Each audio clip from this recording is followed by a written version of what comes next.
Que bom que você está aqui! Se você chegou nesse vídeo, é porque você é um professor comprometido com seu desenvolvimento profissional. E por isso eu vou te dar 3 dicas de como melhorar a sua gestão em sala de aula.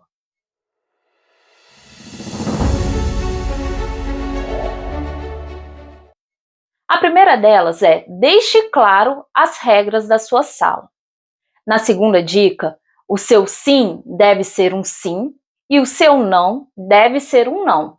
A terceira dica refere-se a você deixar um espaço para que os seus alunos participem de algumas tomadas de decisão.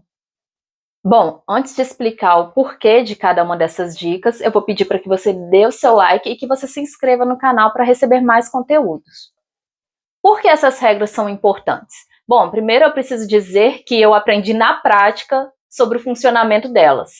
Como uma professora iniciante, eu cheguei na escola achando que eu poderia estabelecer um vínculo de amizade muito próximo com os alunos desde o início.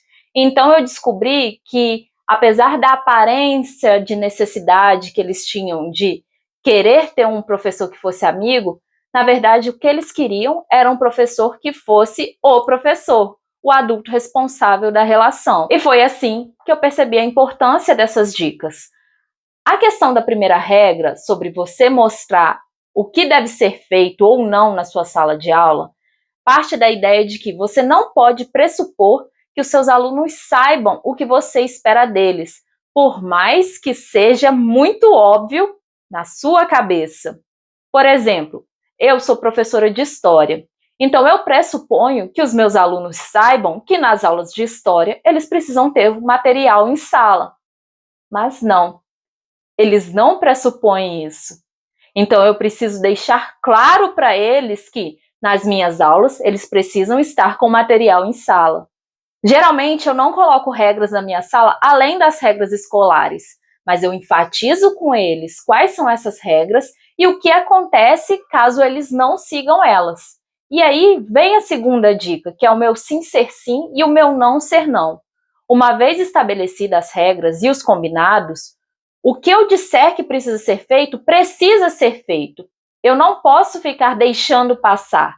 Quando eu digo que algo tem de ser, e eu não cobro isso do meu aluno, eu mesma tiro a minha autoridade, porque ele sabe que o que eu falo não necessariamente vai ser exigido dele. Então, se eu falo para ele que ele não pode usar o celular dentro de sala de aula, mas eu vejo ele usando e finjo que não estou vendo, ou deixo passar, ou deixo ficar com um fone, para mim, pessoalmente, isso não deveria ser um problema. Mas como isso é regra da escola e eu estabeleci que eu sigo as regras da escola, ele não pode usar.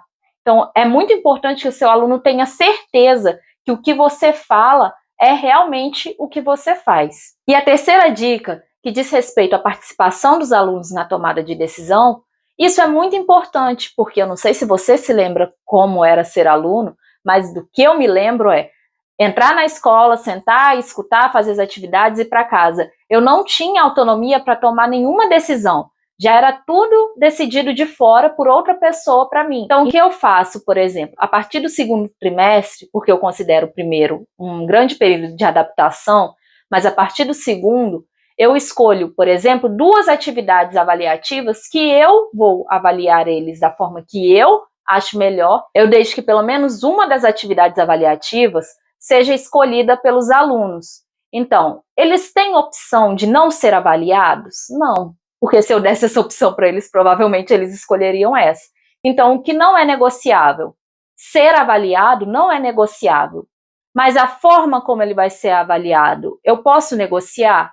Então, eu posso, por exemplo, ao invés de ser uma apresentação de trabalho, como eu acharia mais fácil, eu posso aceitar que seja um trabalho escrito, uma revista em quadrinho, uma paródia que eles fizerem, um debate, e eles são criativos na hora de inventar atividades. Tá? Mas essa parte é muito importante porque eles podem escolher de acordo com as habilidades deles e na hora de realizar a tarefa, eles estão mais empenhados porque eles participaram do processo de decisão.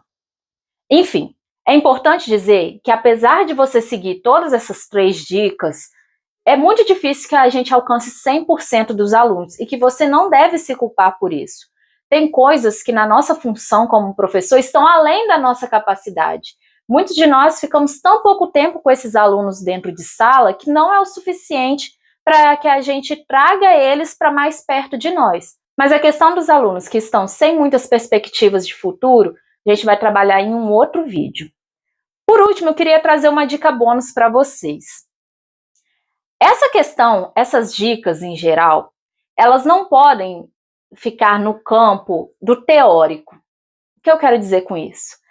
É que quando você espera algo do seu aluno, a primeira pessoa a fazer este algo tem que ser você.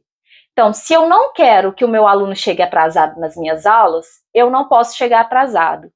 Se eu não quero que ele use o celular, eu não posso usar o celular.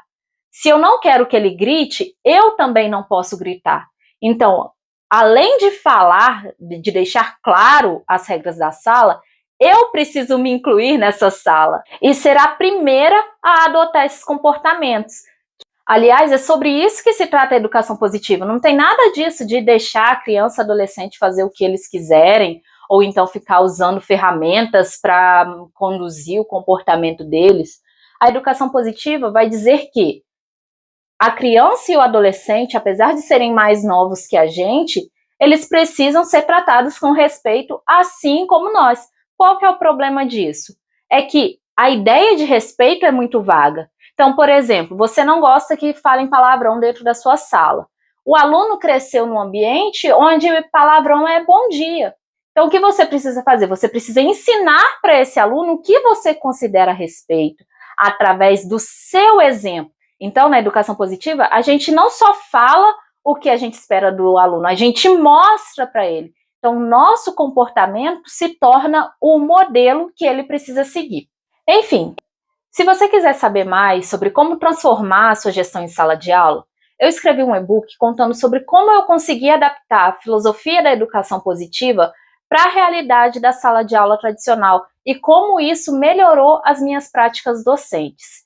O link para você adquirir o e-book está na descrição do vídeo. Peço para que você deixe o seu like caso você ainda não tenha deixado. Agradeço por ter ficado comigo até o final do vídeo e até a próxima.